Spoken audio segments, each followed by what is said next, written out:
The massive manhunt continues for the killer of UnitedHealthcare CEO Brian Thompson. Brand new video that you see here shows the suspect strolling nearby the scene less than a half hour before police say he assassinated Thompson in cold blood.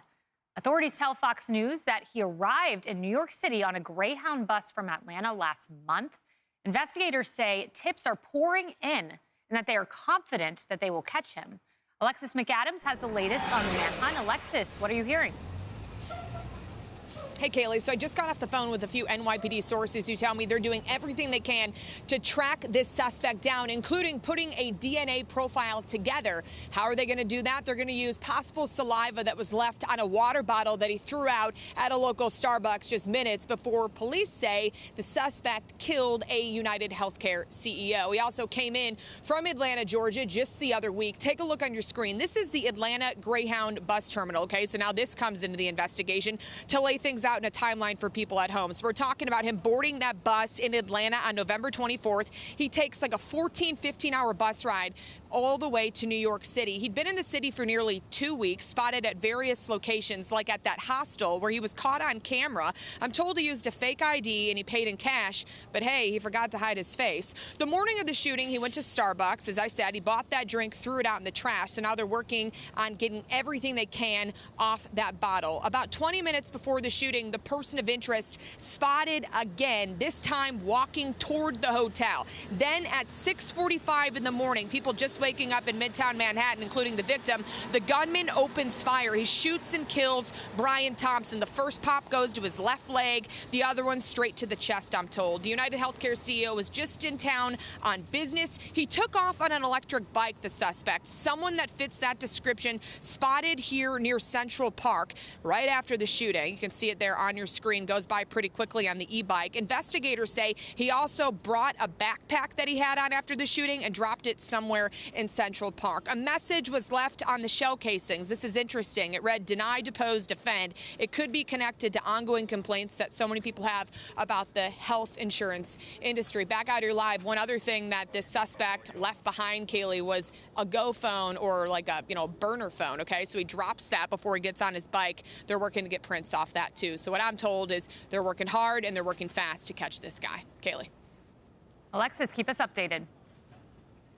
Jerry, as we think about this, they know he took a Greyhound bus from Atlanta. They know he took a fake ID. But all of these data points lead me to believe they either know his identity or are very close to it. Oh, I think so. Absolutely. He left trails of evidence like Goldilocks. If you can't find this guy, and I think we will in another day or so, I have all confidence in the NYPD to get that done. But I have to tell you, this is a major failure by corporate security. Yes. And hundreds of millions of dollars are being spent every year to keep executives safe. But the reaction on the blogosphere is appalling, what people are saying. Let me quote former New York Times reporter and current Washington Post columnist.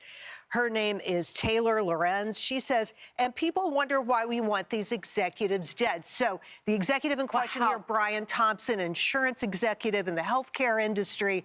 There have been questions, of course, about all these companies, about what they're willing to pay and what they aren't.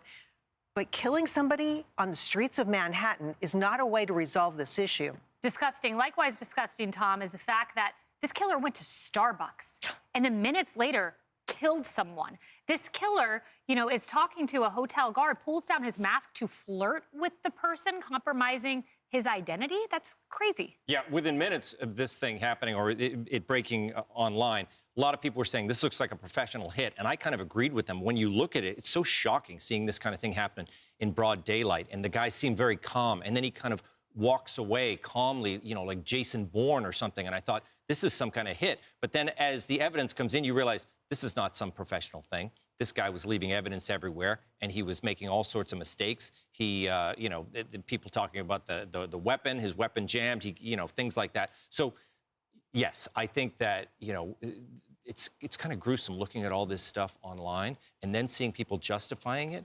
And, and it wasn't Taylor Lorenz. Everybody knows she's completely crazy. I mean, she's nuts. But she's quoting people in the media, legitimate people, and they're all having a discussion. I don't want to talk about healthcare policy. A guy was murdered. Tommy, the biggest outstanding question to me is this. The conference is taking place at the Hilton. You could probably figure that out. A lot of people attending the conference. But this guy's lurking outside, and most people would stay where the conference is. So how did he know Brian Thompson wasn't staying at the Hilton? He was staying across the street at a hotel and seemed to know his movements. Yeah, again, this seems premeditated in that way, but this feels like this person is a martyr, what they believe is a martyr for a cause. And the online chatter, to your point, Jerry, is not helping that case, making this guy even more of a martyr. I don't think it was a professional hit job, but I think it's somebody who thought he was doing something noble. And then when you have the online trolls backing that up, it just puts everybody in danger. The fact that there are some celebrating this, it reminds me of the assassination attempts on current President-elect Donald Trump. People celebrating it, making these people into martyrs. That's what's so sick and wrong. This is a father, this is a husband that lost their life. If you don't like healthcare policy, this is not the way to go about it, and shame on the people online for cheerleading it. A father of 2 young boys. Haley. And, you know, the alleged reference to that book about healthcare policy that was left on those bullet cases, that's an important point, because that's a book that proposes socialist policies for healthcare. And to Tommy's point, there seems to be a notable connection between the people who are celebrating what appears to be a deliberate assassination with the people who celebrated the attempted assassination of Donald Trump and the people who glorified violence on college campuses across the country. And you put all these threads together, and what is very apparent is that the political left has become a movement that uses violence and glorifies violence as a legitimate tool for its political goals. That should frighten every single one of us if that's the kind of movement that we have to deal with. Celebrating an assassination before Christmas. Imagine that. Wow. Hey everyone, I'm Emily Campagno. Catch me and my co-hosts Harris Faulkner and Kaylee McEnany on Outnumbered every weekday at 12 p.m. Eastern, or set your DVR. Also, don't forget to subscribe to the Fox News YouTube page for daily highlights.